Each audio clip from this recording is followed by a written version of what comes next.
Vistara airlines की flight 944 Mumbai से दिल्ली की ओर आगे बढ़ रही थी। विमान में 155 यात्री और 7 क्रू मेंबर्स सवार थे। सब कुछ सामान्य लग रहा था, लेकिन दिल्ली के करीब पहुंचते ही मौसम ने कहर बरपा दिया। मूसलाधार बारिश, बवंडर जैसी तेज हवाएं और घने बादल के वजह से रनवे को देखना नामुमकिन हो रहा था। कॉकपिट में तनाव बढ़ रहा था। ईंधन खत्म होने के करीब था और हर बीतता सेकंड विमान को खतरे के और करीब ला रहा था। 162 लोगों की जिंदगी अब इस बात पर निर्भर करती है कि अगले कुछ मिनटों में पायलट क्या फैसला लेंगे। क्या विमान सुरक्षित लैंड कर पाएगा या यह उड़ान एक और दर्दनाक हादसे में बदल जाएगा? चलिए पता लगाते हैं। यह विस्तारा फ्लाइट 944 की दिल दहला देने वाली कहानी है। 15 जुलाई 2019 की दोपहर छत्रपति शिवाजी महाराज इंटरनेशनल एयरपोर्ट हमेशा की तरह व्यस्त था, जहां हर दिन हजारों लोग आते जाते हैं। इसी भीड़ में विस्तारा फ्लाइट 944 अपनी उड़ान के लिए तैयार हो रही थी, जो मुंबई से दिल्ली जाने वाली थी। यह उड़ान खास थी क्योंकि यह रोजाना हजारों लोगों को मुंबई और दिल्ली के बीच जोड़ती थी। कुल उड़ान समय लगभग 2 घंटे था, जिसमें इसे 1150 किलोमीटर की दूरी पूरी करनी थी। यह विमान शाम 5 बजे दिल्ली पहुंचने वाला था। इस सफर के लिए एयरबस A320 नियो इस्तेमाल किया जा रहा था, जो सिर्फ 1 साल पुराना था। यह एक नया और आधुनिक विमान था, जिसे कम ईंधन खर्च करने, अधिक आराम देने और सुरक्षित यात्रा के लिए डिजाइन किया गया था। विस्तारा एयरलाइन की शुरुआत 2015 में हुई थी। इसे टाटा सन्स और सिंगापुर एयरलाइंस ने मिलकर शुरू किया था। कुछ ही सालों में इसने भारतीय विमानन उद्योग में अपनी पहचान बना ली और इंडिगो और एयर इंडिया के बाद यह तीसरी सबसे बड़ी एयरलाइन बन गई। इस फ्लाइट में कुल 155 यात्री सफर कर रहे थे, जिनकी सुरक्षा और सेवा के लिए 5 फ्लाइट अटेंडेंट्स और 2 पायलट मौजूद थे। यात्रियों की बोर्डिंग शुरू हो चुकी थी और उसी समय विमान में कुल 8500 किलोग्राम ईंधन भरा जा रहा था। इस विमान में इतना ईंधन था कि यह न सिर्फ मुंबई से दिल्ली तक की यात्रा पूरी कर सकता था, बल्कि अगर कोई आपात स्थिति आ जाती और रास्ता बदलना पड़ता तो भी विमान सुरक्षित उड़ान भर सकता था। कॉकपिट में पायलट्स उड़ान की अंतिम तैयारियां कर रहे थे। इस फ्लाइट के कैप्टन की उम्र 30 वर्ष थी और उनके पास 8500 उड़ान घंटे का अनुभव था। खास बात यह थी कि उनमें से ज्यादातर घंटे उन्होंने इसी प्रकार के विमान को उड़ाने में बिताए थे, यानी आज की उड़ान उनके लिए कोई नई बात नहीं थी। उनके साथ बैठे थे 28 वर्षीय फर्स्ट ऑफिसर, जिनके पास कुल 1600 उड़ान घंटे का अनुभव था, जिसमें से 400 घंटे उन्होंने इसी विमान को उड़ाने में बिताए थे। दोनों युवा थे, लेकिन उनकी ट्रेनिंग और अनुभव उन्हें इस उड़ान के लिए पूरी तरह तैयार बना रहे थे। विमान टेक ऑफ के लिए लगभग तैयार था, लेकिन मौसम आज अलग ही कहानी कह रहा था। यह जुलाई का महीना था और उत्तर भारत में मानसून अपने चरम पर था। हर तरफ घने बादल और तेज बारिश। ऐसे हालात में उड़ान हमेशा एक चुनौती होती है, लेकिन अनुभवी पायलट्स इन्हीं पलों में अपनी असली काबिलियत दिखाते हैं। लेकिन आज का दिन बाकी दिनों जैसा नहीं था। आज पायलट्स के फैसले, उनकी समझदारी और उनकी काबिलियत की सबसे बड़ी परीक्षा होने वाली थी। उड़ान से पहले पायलट्स को जरूरी जानकारी दी गई। इसमें एक खास कागज था जिसे ट्रांजिट ब्रीफिंग शीट कहते हैं। इस शीट में मौसम की जानकारी और उन हवाई अड्डों के नाम थे जहां जरूरत पड़ने पर विमान उतारा जा सकता था। इस लिस्ट में अहमदाबाद को पहला और लखनऊ को दूसरा वैकल्पिक हवाई अड्डा बताया गया था। लेकिन जब पायलट्स ने उड़ान से जुड़ा दूसरा कागज ऑपरेशनल फ्लाइट प्लान OFP देखा तो उन्होंने एक गलती पकड़ी। इस प्लान में लखनऊ को पहला और जयपुर को दूसरा वैकल्पिक हवाई अड्डा बताया गया था, जबकि दोनों दस्तावेजों में एक जैसी जानकारी होनी चाहिए थी, ताकि अगर मौसम खराब हो जाता या किसी और वजह से विमान को दिल्ली नहीं ले जाया जा सकता तो पायलट्स को पहले से पता होना चाहिए था कि वे कहां उतरेंगे। यह गलती आगे चलकर फ्लाइट 944 के लिए परेशानी बन सकती थी। दोपहर के करीब 3 बजे विमान को पुशबैक की अनुमति मिल गई। उस समय हल्की धुंध थी, लेकिन मौसम उड़ान के लिए सही था। पायलट्स ने विमान के इंजन चालू किए और धीरे धीरे रनवे की ओर बढ़ने लगे। दोपहर 3:18 पर फ्लाइट 944 ने मुंबई से उड़ान भरी। जब विमान ऊंचाई पर पहुंचा तो यात्री और क्रू आराम से बैठ गए। सब कुछ सामान्य लग रहा था, मानो यह बस एक और आम उड़ान हो। लेकिन किसी को अंदाजा नहीं था कि कुछ ही देर में हालात बदलने वाले थे।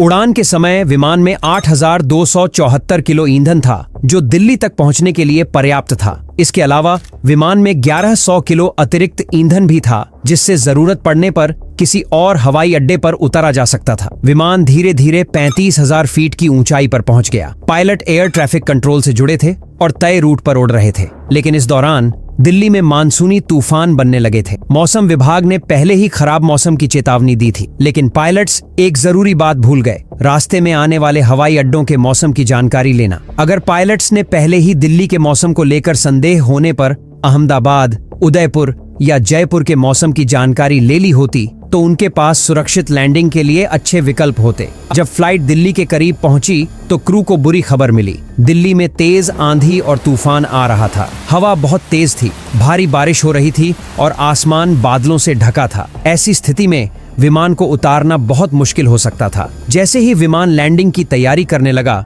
एयर ट्रैफिक कंट्रोल से एक और बुरी खबर आई कि मौसम और ज्यादा बिगड़ चुका है। लैंडिंग करना असंभव था। कई विमानों ने लैंडिंग की कोशिश की, लेकिन उन्हें दोबारा ऊपर उड़ना पड़ा। अब फ्लाइट को हवा में चक्कर लगाने के लिए कहा गया। क्रू पूरी तरह सतर्क हो गए और लगातार मौसम की जानकारी लेने लगे। अब सबसे बड़ा सवाल यह था, अगर दिल्ली में लैंडिंग नहीं हो पाई तो अगला कदम क्या होगा? मुश्किलें लगातार बढ़ रही थीं। आसमान काला हो चुका था, बारिश तेज हो रही थी और विमान झटके खा रहा था। क्रू को बार बार अपडेट मिल रहे थे, लेकिन अभी तक लैंडिंग की अनुमति नहीं मिली थी। विमान के पास 1100 किलो अतिरिक्त ईंधन था, जिससे वे कुछ देर और दिल्ली के ऊपर मंडरा सकते थे, इस उम्मीद में कि मौसम सुधर जाएगा। लेकिन ऐसा करने का मतलब था कि अहमदाबाद जाने का विकल्प खत्म हो जाएगा। फिर भी कैप्टन ने इंतजार करने का फैसला किया। हर बीतते मिनट के साथ ईंधन कम हो रहा था, लेकिन यही इंतजार उनकी सबसे बड़ी गलती साबित हुआ। दिल्ली एयरपोर्ट के ऊपर ज्यादा देर तक चक्कर लगाने की वजह से अब अहमदाबाद में लैंड करने का विकल्प पूरी तरह खत्म हो चुका था। ऐसे में अब केवल दो ही विकल्प बचे थे, या तो वे दिल्ली में उतरने की अनुमति का इंतजार करें या लखनऊ की ओर रुख करें। लेकिन साफ निर्देश न मिलने के कारण यह फैसला लेना आसान नहीं था। यही वह क्षण था जब एक और विकल्प पर विचार किया जा सकता था। जयपुर पास में था और वहां मौसम भी ठीक था, लेकिन समस्या यह थी कि विस्तारा एयरलाइन की वहां कोई ऑपरेशनल सुविधा नहीं थी। इसका मतलब था कि ग्राउंड सपोर्ट नहीं मिल पाता और यात्रियों को भी परेशानी हो सकती थी। इसीलिए एयरलाइन की नीति के तहत लखनऊ को प्राथमिकता दी गई, भले ही जयपुर ज्यादा सुरक्षित था। विमान लगातार 20 मिनट तक दिल्ली के ऊपर मंडराता रहा। अब उनके पास सिर्फ 3800 किलो ईंधन बचा था। कैप्टन ने एयर ट्रैफिक कंट्रोल को चेतावनी दी कि वे सिर्फ 10 मिनट और हवा में रह सकते हैं। इसके बाद उन्हें किसी और एयरपोर्ट पर जाना पड़ेगा। तनाव बढ़ता जा रहा था और हर गुजरते मिनट के साथ ईंधन की मात्रा खतरनाक रूप से घट रही थी। लेकिन ठीक उसी वक्त जब स्थिति बेहद गंभीर हो चुकी थी, तभी एयर ट्रैफिक कंट्रोल से राहत भरी खबर आई। शाम 4:57 पर क्रू को बताया गया कि वे दिल्ली में लैंडिंग की प्रक्रिया शुरू कर सकते हैं। यह सुनकर क्रू को एक नई उम्मीद मिली। अब उनके पास दिल्ली में उतरने का आखिरी मौका था। लेकिन बड़ा सवाल यह था, क्या खराब मौसम उन्हें सुरक्षित उतरने देगा या फिर सबसे बड़ा खतरा अभी बाकी था? जैसे ही विमान रनवे के पास पहुंचा, मौसम अचानक बिगड़ने लगा। तेज हवा चलने लगी, जिससे विमान को सीधा रखना मुश्किल हो गया। कैप्टन ने लैंडिंग गियर नीचे किया और फ्लैप्स सेट किए, लेकिन फिर भी विमान हिलता रहा। यात्रियों को झटके लग रहे थे, जिससे सब डर गए और अपनी सीटें कसकर पकड़ ली। लेकिन जैसे ही विमान 250 फीट की ऊंचाई पर पहुंचा, हवा की दिशा बदल गई और तेज हवा पीछे से धक्का देने लगी। इसके अलावा रनवे गीला था, जिससे ब्रेक लगाने पर विमान के फिसलने का खतरा था। ऐसी स्थिति में रुकना बहुत मुश्किल हो सकता था। कैप्टन ने तुरंत फैसला किया कि अब लैंडिंग करना सुरक्षित नहीं होगा। उन्होंने विमान को दोबारा ऊपर उठा लिया। अब विमान दोबारा हवा में था, लेकिन ईंधन सीमित था। पायलटों ने तुरंत लखनऊ की ओर जाने का निर्णय लिया और वहां के मौसम की जानकारी लेनी शुरू कर दी। हालांकि लखनऊ पहुंचने से पहले एक और परेशानी खड़ी हो गई। वहां भी मौसम खराब हो चुका था। इसी दौरान कॉकपिट में एक और समस्या खड़ी हो गई। लखनऊ के रास्ते में भी मौसम खराब हो चुका था। साथ ही इस रास्ते में आगरा के पास भारतीय वायुसेना का एयरबेस था, जहां नागरिक विमानों को उड़ान भरने की अनुमति नहीं थी। इसलिए कैप्टन को लंबा रास्ता लेना पड़ा, जिससे ईंधन और तेजी से खत्म होने लगा। अब स्थिति और गंभीर हो गई थी। इस बीच एयर ट्रैफिक कंट्रोल ने क्रू को जयपुर जाने का सुझाव दिया, क्योंकि वहां मौसम ठीक था और जयपुर लखनऊ की तुलना में ज्यादा पास था। जैसे ही एयर ट्रैफिक कंट्रोल ने विस्तारा फ्लाइट 944 को जयपुर भेजने का सुझाव दिया, क्रू ने मना कर दिया और लखनऊ जाने का फैसला किया। हालांकि जयपुर ज्यादा सुरक्षित था, लेकिन एयरलाइन की नियमों की वजह से पायलटों ने लखनऊ ही चुना। Vistara 944. Do you have any interest in diverting to Jaipur? The airport is vacant. Negative, sir. Lucknow is our designated alternate airport, Vistara 944. अब फैसला हो चुका था और विमान लखनऊ की ओर बढ़ने लगा। शुरुआत में सब कुछ सामान्य था, लेकिन जैसे ही विमान लैंडिंग के लिए नीचे उतरना शुरू हुआ, हालात दिल्ली एयरपोर्ट की तरह बेकाबू होने लगे। इसी बीच खराब मौसम और कम विजिबिलिटी के कारण एयर ट्रैफिक कंट्रोल ने विस्तारा फ्लाइट 944 को लैंडिंग के लिए तीसरे नंबर पर रखा, जिससे स्थिति और जटिल हो गई। पायलटों के पास ईंधन बहुत कम था, इसलिए उन्होंने एटीसी को सूचित किया कि वे ज्यादा देर तक इंतजार नहीं कर सकते। इसी दौरान पहले से लैंड करने की कोशिश कर रहे एक विमान को भी खराब दृश्यता के कारण गो अराउंड करना पड़ा, जिससे हालात और बिगड़ गए। खराब मौसम के कारण पहले विमान की लैंडिंग असफल रही, जिससे विस्तारा फ्लाइट 944 के पायलटों को भी लैंडिंग छोड़नी पड़ी और दोबारा ऊपर चढ़ना पड़ा। इस देरी ने संकट को और बढ़ा दिया, क्योंकि ईंधन तेजी से खत्म हो रहा था। शाम के 6:12 पर पायलटों ने मिनिमम फ्यूल की घोषणा की, जिससे साफ हो गया कि उनके पास सिर्फ 20 से 25 मिनट की उड़ान का समय बचा है। कुछ ही देर बाद फ्यूल इंडिकेटर एम्बर जोन में पहुंच गया, जो खतरे का संकेत था। हालात गंभीर होते जा रहे थे और कोई दूसरा विकल्प न होने के कारण पायलटों ने तुरंत मेडे कॉल जारी कर दी। Mayday, Mayday, Mayday. Vistara 944 declaring fuel emergency. We need an airport for immediate landing.